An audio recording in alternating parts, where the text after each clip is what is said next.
They thought it was just another warning. A simple act of vandalism on an old farmer's tractor out in Paradise Valley, Montana. For the Red Riders MC, this was routine. For months they'd been wrecking equipment, threatening landowners, and shaking people down for protection money. Just another scare tactic, another old man to push around. But this time, they picked the wrong man. Because James Morrison wasn't just some 68-year-old tilling the soil. He was once the U.S. military's deadliest close-quarters combat instructor, the man who taught America's elite forces how to end a fight in seconds. And now, standing in the pale light of dawn in his barn, staring at the mangled remains of his John Deere, Jim Morrison was about to show the Red Riders exactly what happens when you underestimate the wrong man. This is the true story of how one act of sabotage cracked open a criminal empire, took down corrupt officials in 3 counties, and reminded everyone in Paradise Valley that the most dangerous predator in the room isn't always the one who growls. Quick break. Where in the world are you watching from? If these stories hook you, hit subscribe, because tomorrow's episode is going to blow your mind. The grass was still wet with morning dew when Jim traced the deep gashes in his tractor's engine block. He moved slowly, but with purpose. The kind of purpose that comes from years of training.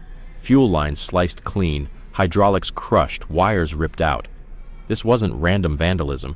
It was surgical, precise, military grade. "Hell of a shame about your tractor," came a voice behind him. Frank Cooper, Jim's neighbor for the past 2 decades, leaned on the barn door, worry etched into his sun-worn face. "That's the 3rd one this month. Thompson's combine got hit last week. Before that, it was Wilson's irrigation pump." Jim straightened, no stiffness in his movement despite his age. "There's a pattern, always after someone refuses their offer." "Yeah," Frank nodded. "Red Riders showed up 6 months ago. Most folks are paying them just to avoid trouble, but not you." Before Jim could respond, the crunch of gravel signaled a new arrival. His daughter Sarah, deputy sheriff, pulled up in her cruiser. She didn't waste time with greetings. "3 more reports this morning," she said, snapping photos of the damaged tractor. "They're not just going after farmers anymore. They're expanding." She moved like someone carrying frustration behind every step. Jim saw it. "The department doing anything?" Sarah's jaw clenched. "Chief Jenkins says without direct evidence his hands are tied. Calls them a motorcycle club. No proof of any crimes." "How convenient," Jim muttered, catching the flash of anger in her eyes. "Dad, don't. I know that look, whatever you're thinking." "Just a farmer with a busted tractor," Jim said calmly. But in his mind the wheels were turning. Patterns, pressure points, weak links. The same assessments he used to teach to elite soldiers. Then came the sound, low and guttural. Motorcycles in the distance. Frank tensed, hand twitching toward the rifle that wasn't there. 3 bikes slowed as they passed the farm entrance. Their riders wore leather vests with a red emblem, a horseman wielding a spiked chain. The Red Riders had arrived to admire their handiwork. "Right on time," Sarah muttered. Jim's eyes locked on the leader, stocky, gray-bearded, and riding with the control of someone who'd been trained. Not a common thug, military posture, combat discipline. The other 2 rode in formation, scanning the terrain. Professionals. The leader noticed Jim watching. He offered a mocking salute, then twisted the throttle. The bike screamed off, leaving behind a storm of dust and a silent threat. "That's Marcus Rodriguez," Sarah said. "Calls himself Snake, dishonorably discharged. Started the Red Riders 3 years ago. They've been carving out territory ever since." Jim nodded slowly, pieces falling into place. "So this isn't just about extortion, is it?" "No," Sarah replied. "We think they're using the farms for distribution. Drugs, weapons, maybe both. But every time we get close, the evidence vanishes. And Jenkins, he always looks the other way." Jim didn't need more. He'd seen it before.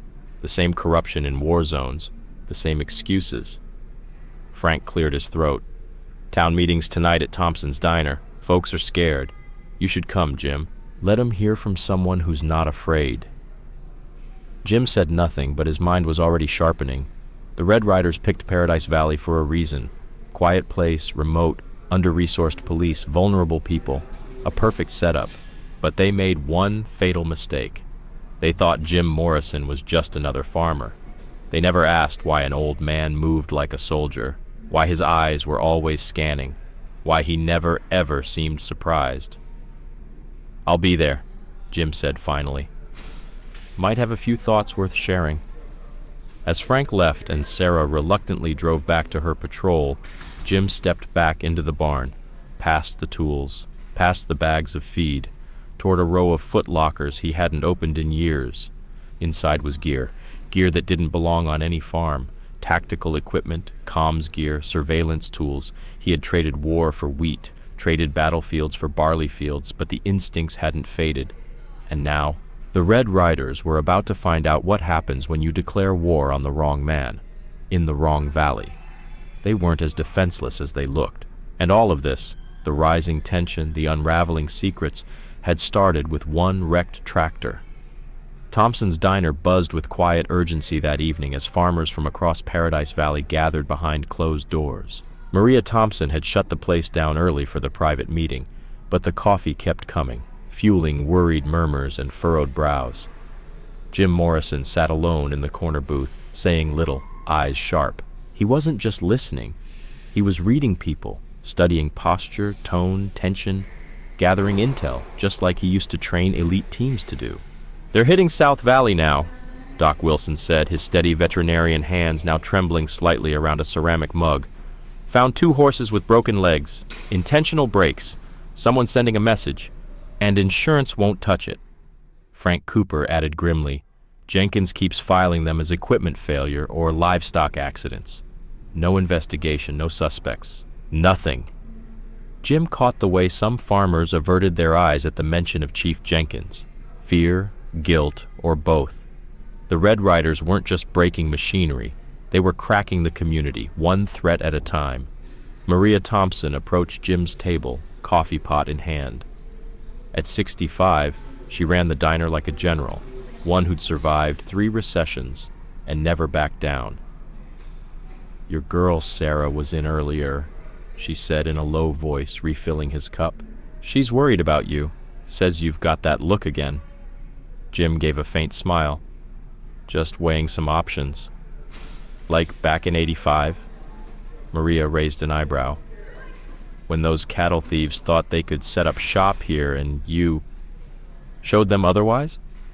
Maria was one of the few who remembered the younger Jim, fresh out of the military, unwilling to sit idle while criminals tested his home. The door chimed. Conversations died. 3 Red Riders walked in, led by Kyle "Ghost" Peterson, Snake's second-in-command. Jim recognized him instantly. Former Force Recon, dishonorably discharged for excessive use of force. "Evening, folks," Ghost called, his smile slick and fake. "Having ourselves a little community meeting, huh?" "We're closed," Maria said flatly, stepping in front of them. "Private event. Signs on the door." Ghost's grin didn't reach his eyes. "Community business is everyone's business. We're part of this town now, aren't we?" His eyes scanned the room, locking onto the farmers who'd resisted paying protection. "Heard some folks have been spreading rumors about not appreciating the work we do to keep Paradise Valley safe." Jim noted how Ghost's 2 men flanked the entrance, standing wide, scanning corners, covering exits. Not your average thugs. These were trained operators using military tactics for criminal gain. "Nothing going on here but coffee," Frank Cooper said, voice shaky. Jim didn't miss it. The fear, the uncertainty. "See, that's the problem," Ghost said, pulling a chair and turning it backward before straddling it. "People talking to the sheriff, making unfriendly accusations. That ain't very neighborly." The diner's door opened again. In walked Sarah, sheriff's deputy uniform crisp, hand resting casually near her sidearm. Ghost's men stiffened but didn't move. Not yet. Not while a badge was in the room. "Everything all right here?" Sarah asked calmly. "Just a neighborly chat," Ghost answered smoothly. "Talking about all this vandalism lately. Shame about your dad's tractor, huh? Dangerous world out there." Jim saw it, the way her jaw tightened at the veiled threat. She held her stance, but the fire was in her eyes. "Speaking of vandalism," she said evenly, "we've got questions about a suspicious vehicle near Doc Wilson's place. Mind stopping by the station tomorrow?" Ghost's smile darkened. "Happy to help, but you might want to clear that with Chief Jenkins first. Wouldn't want the department chasing shadows on what he calls routine agricultural incidents." The threat wasn't subtle, and that was the point. The Red Riders owned Jenkins, and they wanted the room to know it. Then Jim cleared his throat. Quiet, simple, but it cut through the tension like a blade. All heads turned toward the corner booth. "Might want to rethink your approach, son," Jim said, voice calm but firm. Ghost blinked, finally really seeing him. "Got something to say, old-timer?" "Just an observation," Jim replied. "You're operating like military men.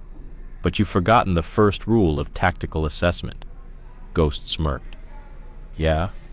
And what's that?" Jim leaned forward slightly. "Never assume you're the most dangerous person in the room." The air chilled. Ghost's men shifted uneasily. Something in Jim's voice, in his presence, made alarms go off in the back of their minds. He wasn't bluffing. He wasn't posturing. He was remembering, and they could feel it. "You favor your right side when you walk," Jim continued, tone still easy. "Old injury. Somalia, maybe? 93? Your men. Clean spacing, clear lines of sight, textbook force recon. Nice work, but a little too obvious." Ghost froze. For the first time that night, he wasn't in control. And the farmers of Paradise Valley? They weren't as helpless as the Red Riders had assumed. Ghost's expression froze. It was the look of one predator recognizing another. "You've got some interesting knowledge for a farmer," he said slowly. Jim took a calm sip of his coffee. "People are full of surprises. So is Paradise Valley." The silence stretched, long enough to make the entire diner feel it. Then Ghost let out a forced laugh. "We're just passing through," he said, "sharing neighborly concerns." He motioned to his men, and like trained professionals, they backed out of the diner, never turning their backs, never lowering their guard. Seconds later, the roar of engines faded into the night. The moment they were gone, the room burst into nervous chatter. People leaned across booths, whispering, wondering what would come next. Sarah approached her father, torn between concern and respect. "Really?" she asked. "Antagonizing Ghost? That's your idea of staying under the radar?" Jim gave a faint smile. "I wasn't antagonizing, I was gathering intel, and his reaction told me everything I needed to know. Military backgrounds, control over Jenkins, and they're not used to being challenged." Sarah's brow furrowed. "They'll dig into you now. Start researching who you really are." Jim's eyes gleamed with something sharp, something Sarah hadn't seen since she was a child, watching him prepare for mysterious training weekends he never explained. "Let them," he said. "Might save us all some time."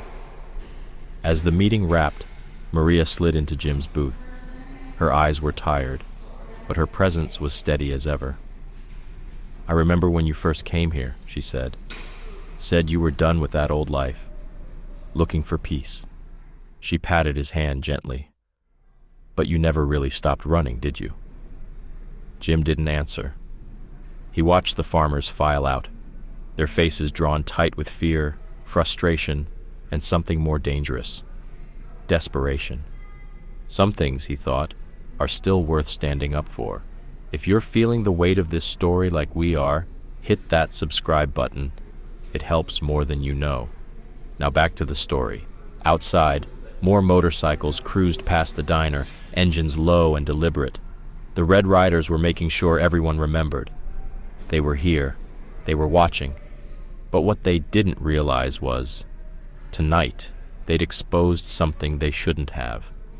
They'd shown their hand to a man who'd spent his life teaching soldiers how to crush enemies by exploiting their smallest weaknesses. Across the valley, deep in Red Canyon, an old mining office had been converted into the Red Riders Command Center. Its remote location was ideal, hard to reach, harder to monitor. Inside, Snake Rodriguez studied the soft glow of a laptop screen as Ghost finished his report on the diner incident. Former Marine Corps combat instructor, Snake read aloud, 27 years, specialized in advanced close-quarter training for Spec Ops units. His eyes narrowed.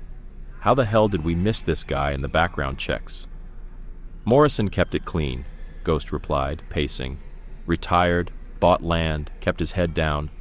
But the way he moved, the things he picked up, he rubbed his shoulder unconsciously, a lingering sting from Jim's pinpoint observation. Snake shut the laptop and turned to the wall covered in maps and photos.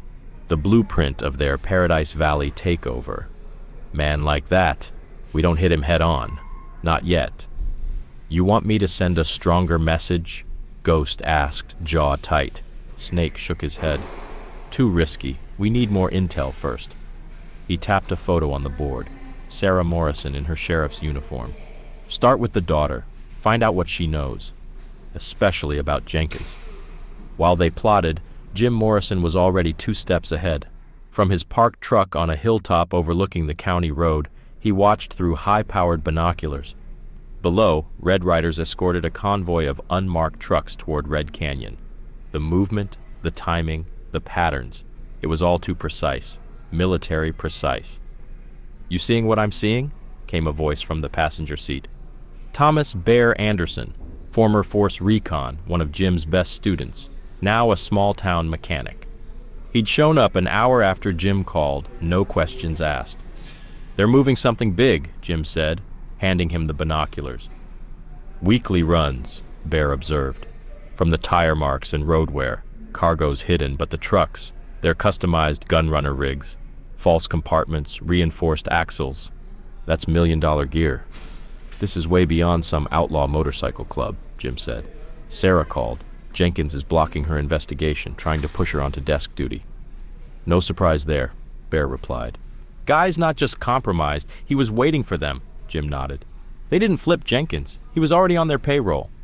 Bear's expression darkened. This whole operation's too clean. Snake, Ghost. Their top guys are all Special Forces washouts. Someone's funding them, feeding them intel.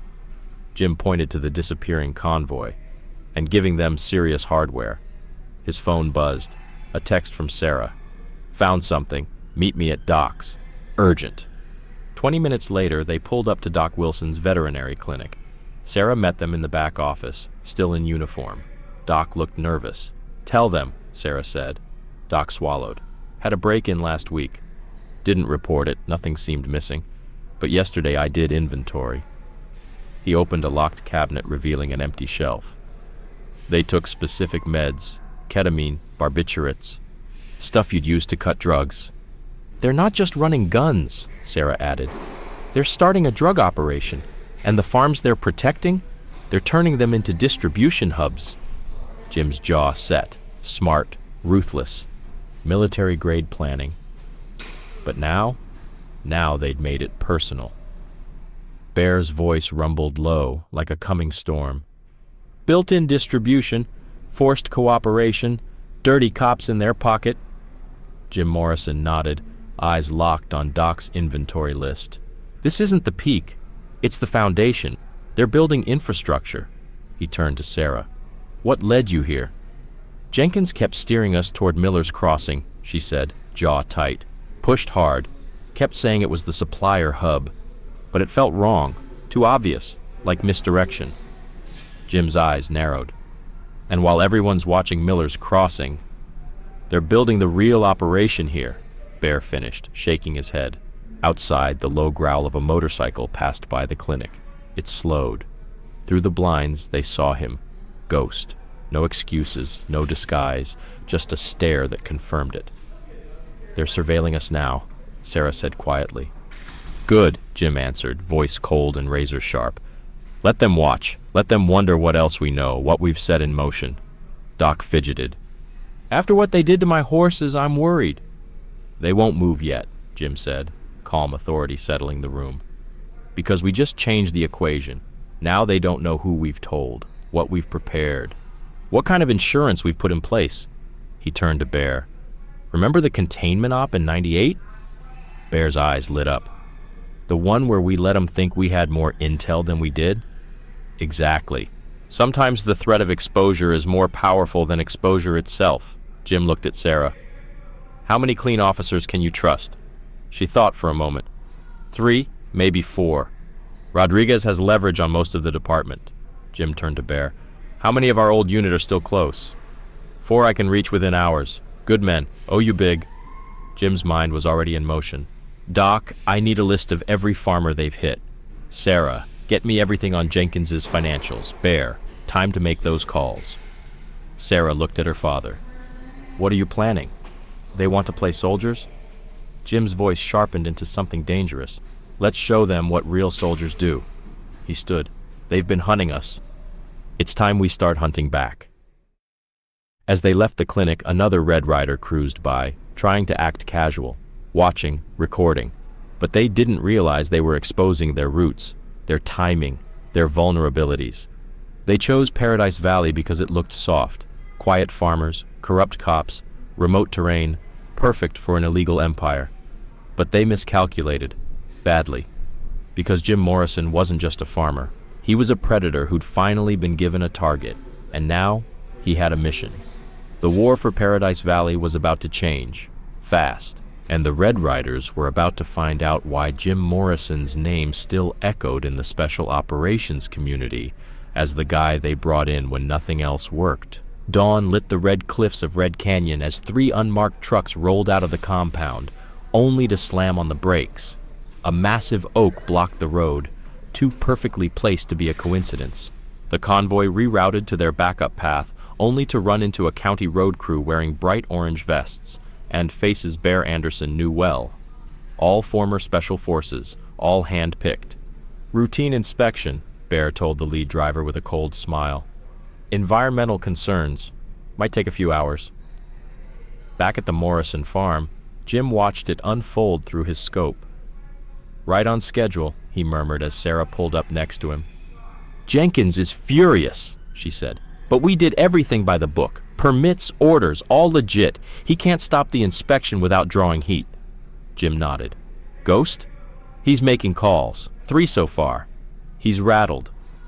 They rely on timing, Jim explained, shifting the scope. On control. You break that rhythm without giving them a clear enemy, and their confidence collapses. Suddenly, gravel crunched behind them. Expensive tires, polished paint. Chief Jenkins stepped out of his SUV, uniform crisp, anger bubbling just under the surface. Morrison, he said, voice tight with fake politeness. Taking an interest in local road maintenance, huh? Jim didn't lower his scope. Good farmer keeps track of infrastructure, he said. Never know when you might need to move heavy equipment. Cut the act, Jenkins snapped, stepping forward to block the scope. I know what you're doing. Your daughter's been snooping around places she shouldn't, asking the wrong questions. Jim slowly lowered the scope and looked him in the eye. Strange. Thought that was her job. Jenkins leaned closer. Voice dropped.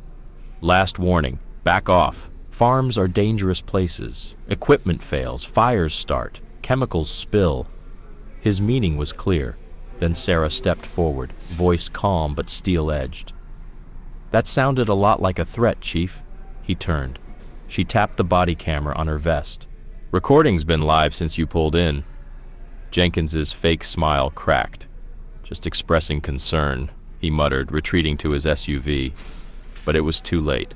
They'd shown their fear, and now Jim had everything he needed to strike. For officer safety, Jenkins said, voice cold and final. Speaking of which, Sergeant Morrison, you're being reassigned. Effective immediately, evidence room duty. Sarah didn't blink. That's not protocol.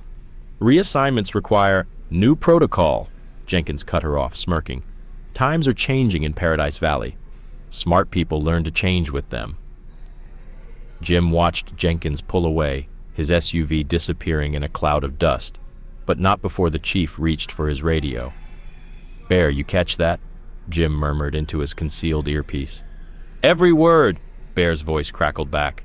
Convoy's getting restless. Whatever's in those trucks, they don't like it sitting in the sun. Sarah checked her phone, eyes narrowing. Doc's contact at the DEA just confirmed it. The stolen chemicals, combined with what they've been moving, they're heat sensitive, extremely volatile. They're not just running drugs, Jim concluded. They're manufacturing. The farms are just a cover for something far more advanced. He looked again through his scope, tracking the convoy's defensive posture. Jenkins pushing that reassignment confirms it. We're getting too close. They're slipping, Bear added. Getting sloppy. The radio crackled again, one of Bear's men monitoring Ghost's phone. He made another call, caught part of it, something about accelerating the timeline and removing obstacles. Jim's jaw clenched. They're coming for us, sooner than expected. He turned to Sarah. Get those DEA files somewhere secure, off-site, off-grid. Bear, wrap up the inspection, and make sure the convoy knows we took plenty of photos. What about Jenkins? Sarah asked. Jim's eyes narrowed. He's just handed us everything, threatening a fellow officer, abusing authority. And the timing, all while that convoy sits on the highway? He allowed himself a quiet, calculated smile. Sometimes the best way to expose a threat is to let it feel untouchable. Later that evening, Maria Thompson's diner hosted another meeting, but the mood had shifted. Fear had turned to focus. Silence had turned to strategy. Farmers who once looked over their shoulders now came forward, sharing stories, names, locations. Bear's team compiled it all, building a clearer map of the Red Riders network. They're using the old mining tunnels, Frank Cooper explained, pointing at a topo map. Irrigation projects they forced on people paying protection. That's how they're linking farms. Genius, Bear said. Invisible from satellites. Controlled access, hidden right under our feet. And totally illegal, Sarah added. Mining tunnels aren't certified for agricultural use. One anonymous tip to the EPA. Not yet, Jim interrupted. We need the full picture first. Jenkins has friends in regulatory agencies. If we move too soon, they'll bury the evidence and vanish. The diner door swung open. Doc Wilson entered, face pale. I just got off the phone with a friend at the state medical board, he said grimly. 3 overdoses in Miller's Crossing, synthetic compound, high potency, untraceable, their testing product. Sarah's eyes widened. They're using another town as a lab to keep suspicion away from here. Jim stood, voice steady, posture sharp. They're spiraling, ghost-tailing us. Jenkins cracking, product testing. They're panicking because they know... He paused, sweeping the room with his gaze. We're not just a threat to their operation. We're a threat to their whole system. They'll retaliate, Frank said, nervous. They will, Jim replied. Count on it. His tone shifted, steady, commanding, the same tone he used before high-risk missions with special forces. But this time, we'll be ready. He looked at the farmers, now a resistance in their own right. They think we're just simple folks, farmers, mechanics, vets. Let's show them what Paradise Valley is really made of. As the meeting ended and the farmers dispersed, Sarah remained. Jenkins will make good on his threats, she said softly. Good, Jim answered. The more pressure they feel, the more mistakes they'll make. He didn't need to finish the sentence. The trap was already tightening. Outside, another Red Rider's motorcycle passed the diner. This time, the unease was theirs. They were watching. But now, they were the ones being watched. Night fell across Paradise Valley like a thick blanket. Out near the old Anderson mining shaft, Jim lay prone, night vision optics pressed to his eye. Below, the Red Riders worked under floodlights, offloading unmarked crates from a semi-truck. Bear's voice came over comms. 6 guards on the perimeter, 2 more at the entrance. Their formation's clean, but rushed. They're nervous, Jim replied, and they should be. That's the 3rd chemical shipment in a week, way too much for local sales. Sarah chimed in. Package is live. Maintenance crew accidentally installed the wrong pipe yesterday. Everything they pump in or out gets documented. The Red Riders had connected farms through the abandoned tunnels, a perfect hidden web. But they hadn't accounted for Jim's knowledge of the valley's infrastructure, or Bear's quiet influence over local construction crews. A sleek SUV rolled into view, blacked out windows, expensive. And when the door opened, Snake Rodriguez, Bear confirmed. Snake's presence at a routine drop-off was a flashing red light. The walls were closing in and he knew it. Then another voice came over the comms. "Doc Wilson's signal's up," one of Bear's men reported. "Movement at the farmhouse." Wilson's home sat directly above the main tunnel junction. His supposed cooperation with the Red Riders had allowed him to install livestock monitors, now repurposed to feed Jim's team live footage of the operation's nerve center. "Show me the money, boys," Sarah whispered. Through the lens, they saw Snake pacing, furious. "Ghost, why aren't these supplies moving? We've got quotas to hit." "Road crews," Ghost replied, clearly tense. "County permits. Morrison's people have things tied up." "Morrison again?" Snake snapped, spitting Jim's name like a curse. "Wasn't Jenkins supposed to handle that?" "Jenkins is compromised," Ghost shot back. "That dash cam footage of him." Paradise Valley was supposed to be easy. Isolated farms, corrupt cops, and a quiet town, perfect for the cartel's covert drug and weapons operation. But they made one mistake. They underestimated Jim Morrison, a retired Special Forces legend, and the community he called home. When shipments began moving through abandoned tunnels and farms were seized under legal pretense, Jim, his daughter Sarah, and a few loyal allies quietly built a resistance. They didn't just fight back. They turned farming infrastructure into a tactical defense network. Irrigation systems became surveillance, grain silos turned into barricades, and even livestock were used for coordinated diversions. The cartel's men weren't just facing farmers anymore. They were facing a community trained in asymmetric warfare. As cartel enforcers escalated, bringing in elite operators and even defected special forces, the valley responded with generations-old knowledge, natural terrain manipulation, and coordinated counter-surveillance. The final blow came when cartel forces triggered what they thought was a secure fallback plan, only to walk into decades of farming ingenuity that had secretly evolved into one of the most advanced defense systems in the country. The cartel was dismantled, not by superior firepower, but by a valley that had quietly prepared for war through everyday life. And when federal agencies arrived, they realized Paradise Valley wasn't just a farming town, it was a model for future civilian defense. One built not by soldiers, but by ordinary people who turned their love for the land into their greatest weapon.